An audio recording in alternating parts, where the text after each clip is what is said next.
I guess I would say, like based just strictly from appearance, most people assume that I'm mixed.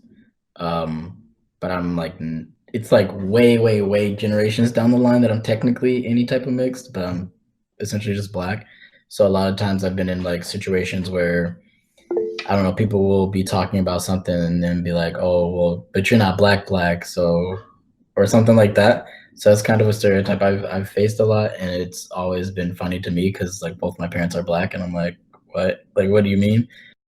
Like growing up in Minneapolis, like the Asian community is mainly like Hmong, and they have like a very different culture from Japan, where my mom is from. And so I really didn't like fit in the Asian community. I felt like I didn't share their culture, and like they do a lot of dances and have like a lot of embroidery, like things at school, and I just couldn't relate with it. But then like my neighbors, they're white, and so I always tried to like hang out with them. And then I was like this weird like token Asian, so I tried to erase my Asian side like the whole time. And then fast forward in my life, I moved to Japan because I thought, oh, maybe I should like try being Asian or something, since being white doesn't really work out for me. I don't look at all Asian to Asian people. I was raised in Idaho, and it's like a mostly white like state, and so when I tell that to other people, they're like, "Oh, but like you're not like the other kinds of black people," and I'm like, "What does that even mean?" And they're like, like the hood blacks and stuff like that. People like they like to equal race with only one kind of culture or one kind of like way to act, I guess. And so that's always been a big thing for me. Wherever I lived until like college, it was places with like totally no diversity. Like when I did live here when I was younger in Chicago, I lived up north, and now I was thinking like almost everyone in my class was white. Like I remember I didn't even like to say that I was like Brazilian or Latina. Like I didn't like that. I just didn't want to be different. And when I moved back to Brazil, I lived in like the most European city ever, and there was like no diversity at all. Like everyone just white. So it was something that always like I never had, and also no one like ever talked to me about. So in my household, the topic of race has been a very dominant topic because I have two sisters who are African American and have special needs. When we first adopted them, it was an adjustment, and the people around me, as you heard like me talk about it, the community, very unaccepting of people that don't that don't look like you. Even like simply, we went to the store, my two younger sisters and and I was holding their hands, and we went in, and this shopping clerk was following us the whole store. And she was staring at my younger sisters and asking them questions about where they were going, what they were looking for, and not in the nice way of like, oh, I can help you. It was a, what do you need? Why are you here?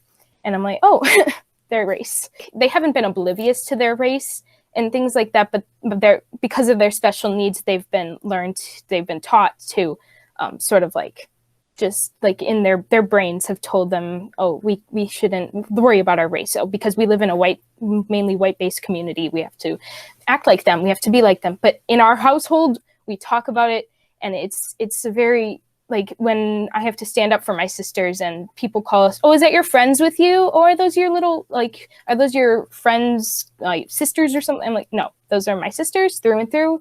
And just that, I feel like that's an indirect way to show them that they can show like their diversity, and they can be proud of their race, and they can be proud of their understanding of their race and their diversity, and just to know that they're accepted in a culture that doesn't normally accept them, like this community that I live in. Like, in applications and stuff, there's like boxes, like you check your ethnicity or race, like white, black, and like I don't know what I am. I still don't know. Like I always have to ask someone, oh, what did you say? Like, because yes, we are in Europe, so you guess white, but I live in the Asia continent.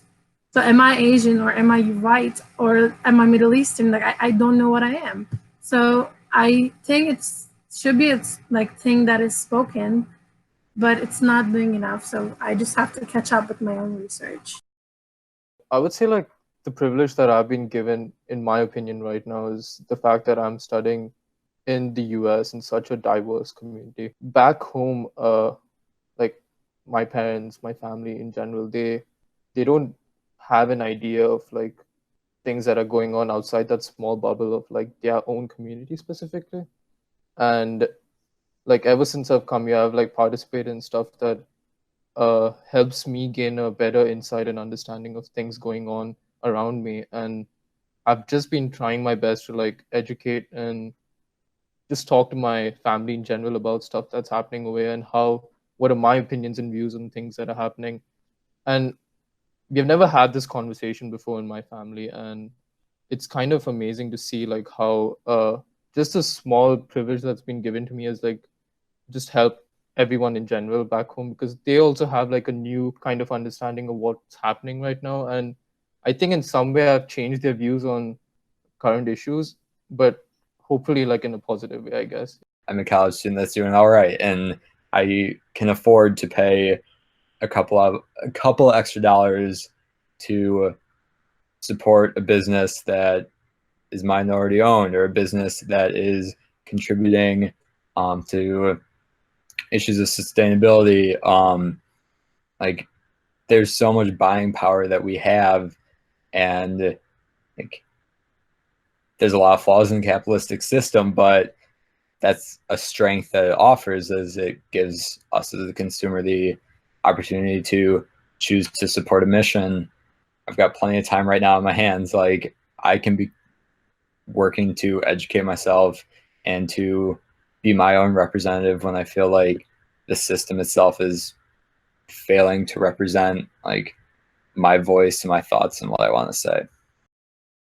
I guess looking to our current social media and like everything that's happening addressing like social injustice is pretty, I guess, important and impactful. I keep seeing like a bunch of people from high school I knew like calling out people who like calling out privileged people about their like what they're doing wrong. And I think that's pretty important to like people of privilege addressing other people of privilege and how I guess they're wrong. Started to see that social media, given its obvious disadvantages of on our generation and on the generations to come, it's also one of the most powerful tools that we can use now. It's one of the best outlets for us of people our age to see what's really going on, not just what the news decides to selectively show us. And one thing that I've found is very powerful use of social media is spreading messages that don't necessarily affect you, but then affect others that you call friends or people that you don't even know. And as a guy, as a young Black male, I tried to understand exactly what my privileges are, stepping back from my problems, for example, stepping back from posting random quote unquote irrelevant things that I could definitely go without posting, such as what food I'm eating tomorrow night, or where my friends and I were planning on going, and how our summer is ruined, and focusing on issues, for example, Black Lives Matter, and explaining it to people that don't necessarily understand it, what the meanings of these things are. Me as a person, as a Middle Eastern, Turkish, Muslim, white girl, trying to learn and improve in different settings, the change I'm starting is back in my home. So I'm trying to educate my surroundings who are not currently within this environment and who cannot understand what's going on. And I'm trying to create another impact, another perspective for them, because I am experiencing it here. So why wouldn't I be the advocate, the ambassador, the bridge between these two environments?